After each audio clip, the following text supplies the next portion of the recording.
রচনা বন্দ্যোপাধ্যায়কে আপনি ইউজ করেননি। রচনা বন্দ্যোপাধ্যায়কে আপনার দরকার ছিল, সেলিব্রিটি স্ট্যাটাসটা আপনার প্রয়োজন ছিল, তাই জন্য আপনি নিয়ে গেছেন। এবং রচনা বন্দ্যোপাধ্যায় বলে সেই সিটটা উনি পেয়েছেন।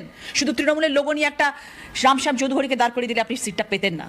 তাই দলটা ছাড়ার কোনো, এমপি পদটা ছাড়ার কোনো প্রশ্নই ওঠে না। হ্যাঁ, সবাই তো বলছে যে আপনি ছেড়ে দিলেই তো পারেন। ছেড়ে দিলেই পারি, কেন ছাড়বো? কিসের জন্য ছাড়বো? মানুষ তো আমাকে ভোট দিয়েছেন, রচনা বন্দ্যোপাধ্যায় বলে আমি ভোটটা পেয়েছি। নতুন সরকারকে আমরা সাপোর্ট করছি, কেন আমরা মোদিজিকে সাপোর্ট করছি, কেন আমরা অমিত শাহজিকে সাপোর্ট করছি, কেন আমাদের মাননীয় মুখ্যমন্ত্রী শুভেন্দু অধিকারীকে আমরা সাপোর্ট করছি।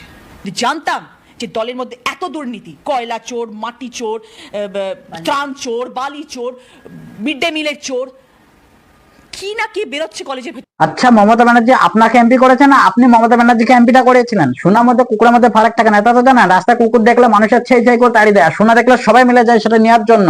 সেরকম হলেন আপনি। আর সেলিব্রিটি স্ট্যাটাসের কথা বলছেন তো, সেলিব্রিটি স্ট্যাটাস। আর আপনি যদি ওয়েস্ট বেঙ্গল বাদ দিয়ে অন্য কোনো জেলায় যান না, তা আপনাকে রাস্তার একটা কুত্তা পর্যন্ত চেনে না। সেলিব্রিটি স্ট্যাটাসের যখন কথা বলছেন, ওই রকম একটা শাহরুখ খানকে একটা মমতা ব্যানার্জি কল করতো না, শাহরুখ খান নিজেই চলে আসতো। আর শাহরুখ খান মানে বুঝতে থাকে গোটা বিশ্বের একটা ব্র্যান্ড, সে পর্যন্ত চলে আসতো। আর আপনি সেলিব্রিটি স্ট্যাটাসের কথা বলছেন, আপনাকে রাস্তার কুত্তা পর্যন্ত চেনে না। আর আপনি কি বললেন, রচনা ব্যানার্জির জন্য ওখানকার ভোটটা পেয়েছে?